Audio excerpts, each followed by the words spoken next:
നമസ്കാരം. Malayalam big boss ചരിത്രത്തിലെ ഒരേ ഒരു രാജാവ് ഡോക്ടർ റോബിൻ രാധാകൃഷ്ണനും ഫാഷൻ ഡിസൈനറും മോഡലുമായ ആരതി പൊടിയും തമ്മിലുള്ള വിവാഹം ഗുരുവായൂരിൽ വെച്ച് നടന്നു.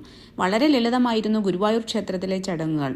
ബാക്കിയുള്ള ചടങ്ങുകളൊക്കെ വളരെ ഗംഭീരമായ രീതിയിലാണ് നടത്തിയത്. മലയാളം ബിഗ് ബോസ് ചരിത്രത്തിലെ ഏറ്റവും ജനപ്രിയനായ താരമായിരുന്നു ഡോക്ടർ റോബിൻ. ഒരു സാധാരണക്കാരനായ ഒരു സെലിബ്രിറ്റി പരിവേഷവും ഇല്ലാതെ ബിഗ് ബോസിലെത്തിയ doctor Robin Bigg Boss season പകുതിയായപ്പോഴേക്ക് ജനമനസ്സുകൾ വലിയ ചലനമുണ്ടാക്കി. പ്രേക്ഷകർക്ക് മകനായും സഹോദരനായും കൂട്ടുകാരനായുമൊക്കെ അദ്ദേഹം മാറി. ഒരു സമയത്ത് പ്രേക്ഷക ലക്ഷങ്ങൾ സാക്ഷാൽ മോഹൻലാലിനെ പോലും തള്ളിപ്പറഞ്ഞ സന്ദർഭങ്ങൾ ഉണ്ടായിട്ടുണ്ട്. അത്രയും ജനപ്രീതി ആരാധകരുടെ ഇടയിൽ അദ്ദേഹം നേടിയെടുത്തു. ട്രിവാൻഡ്രം മുള്ളൂർ ജി ഹോസ്പിറ്റലിൽ ജോലി ചെയ്തിരുന്ന ഒരു ഡോക്ടറായിരുന്നു ഡോക്ടർ റോബിൻ രാധാകൃഷ്ണൻ. അമ്മയും അച്ഛയും ഒരു സഹോദരിയുമാണ് അദ്ദേഹത്തിനുള്ളത്. ബിഗ് ബോസ് ഹൗസിൽ അദ്ദേഹത്തിന് നേരിടേണ്ടി വന്നത് വളരെ ക്രൂരമായ നിന്ദയും ആക്ഷേപവുമായിരുന്നു. ആദ്യഘട്ടങ്ങളിൽ എല്ലാവരാലും തള്ളിപ്പറയപ്പെട്ട വെറുക്കപ്പെട്ട ഒരു മത്സരാർത്ഥിയായിരുന്നു അദ്ദേഹം. ആ സീസൺ വിജയ് ദിൽഷയായിരുന്നു ഡോക്ടറിനോട് കുറച്ചെങ്കിലും കരുണയോട് പെരുമാറിയത്. പല സമയത്തും കാര്യങ്ങൾ നന്നായി മനസ്സിലാക്കാതെ ലാലേട്ടൻ പോലും ഡോക്ടർ റോബിനെ ശകാരിച്ചു. പലപ്പോഴും മറുപടി പറയാൻ കഴിയാതെ നിസ്സഹായനായി നിൽക്കുന്ന ഡോക്ടർ റോബിൻ ജനമനസ്സിൽ കണ്ണീരായി മാറി. ആ കണ്ണുനീർ റോബിനോടുള്ള സ്നേഹമായും ലാലേട്ടനുള്ള ദേഷ്യമായും ഒക്കെ നമ്മൾ കണ്ടതാണ്.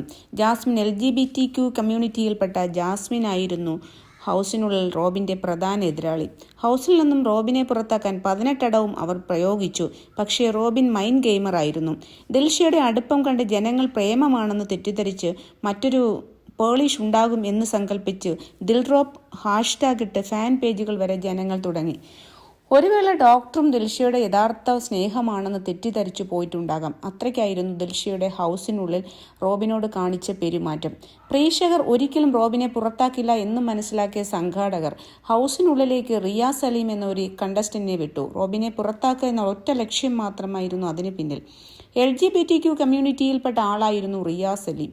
റിയാസ് സലീം എത്തിയ ശേഷം റോബിനെയും റോബിന്റെ മാതാപിതാക്കളെയും പോലും ജാസ്മിനും റിയാസും വെറുതെ വിട്ടില്ല. വളരെ മോശമായിട്ടായിരുന്നു റോബിനോടുള്ള അവരുടെ പെരുമാറ്റം. പക്ഷേ റോബിന്റെ കുടുംബം യാതൊരു തരത്തിലുള്ള പ്രതികരണത്തിനും പോയില്ല. അവർ ഒരിക്കൽ പോലും ക്യാമറയുടെ മുന്നിലേക്ക് വന്നില്ല. ജനങ്ങൾ ഇത്രയും റോബിന് വേണ്ടി കണ്ണുനീരൊഴുക്കുമ്പോൾ അവർ എത്രമാത്രം സഹിച്ചിട്ടുണ്ടാവാം. എന്തായാലും റോബിനെ മനഃപൂർവ്വം ചതിയിലൂടെ പുറത്താക്കി.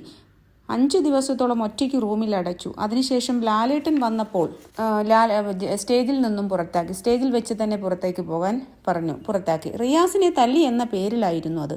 തിരിച്ചു വന്ന റോബിനെ എയർപോർട്ടിൽ റോബിനെ സ്വീകരിക്കാൻ എയർപോർട്ടിൽ ആയിരങ്ങളായിരുന്നു. ജനങ്ങളുടെ ഇടയിൽ അദ്ദേഹത്തിന് കിട്ടിയ സ്വീകാര്യത ഡോക്ടറിന് പോലും വിശ്വസിക്കാൻ കഴിഞ്ഞില്ല.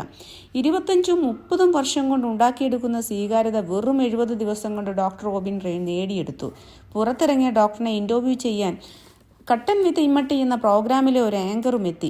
ടോം ഇമ്മട്ടിയും സാക്ഷാൽ ആരതി പൊടിയുമായിരുന്നു ആങ്കേഴ്സ്. ആ ഇന്റർവ്യൂ ആണ് ഈ വഴിത്തിരിവുകൾക്കെല്ലാം കാരണം. ഒരുപാട് തളർച്ചകളും അപവാദങ്ങളും ഒക്കെ അദ്ദേഹത്തിന് പിന്നീടും നേരിടേണ്ടി വന്നു. പക്ഷേ തന്നെ ഒന്നിനും തളർത്താൻ കഴിയില്ല. തീയിൽ കുരുത്തവർ ഒരിക്കലും വെയിലത്ത് പാടില്ല എന്ന ആറ്റിറ്റ്യൂഡായിരുന്നു ഡോക്ടറിന്. എല്ലാ വിഷമഘട്ടത്തിലും ആരതി ഡോക്ടറിനൊപ്പം ഉറച്ചു നിന്നു. ഒരു ഘട്ടത്തിൽ ആരതിയുമായുള്ള ഡോക്ടറുടെ വിവാഹം നടക്കില്ല എന്നുള്ള കിംവദന്തികളും ഇറങ്ങിയിരുന്നു. എല്ലാ കൊടുങ്കാറ്റിനെയും അതിജീവിച്ച് വ്യവസായ സംരംഭകയും ഫാഷൻ ഡിസൈനറും മോഡലും ആക്ട്രസുമായ ആരതിയെ ഡോക്ടർ റോബിൻ രാധാകൃഷ്ണൻ ഇന്നലെ കണ്ണന്റെ സന്നിധാനത്തിൽ താലി ചാർത്തി സ്വന്തമാക്കി. ആരതിക്ക് അച്ഛനും അമ്മയും സഹോദരിയുമാണ് ഉള്ളത്.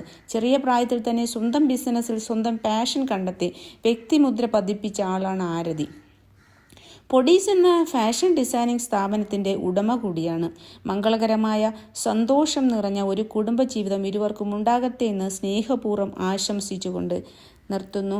അപ്പോൾ നെക്സ്റ്റ് വീഡിയോ ആയിട്ട് കാണുന്നവരേക്കും ബൈ, ടേക്ക് കെയർ.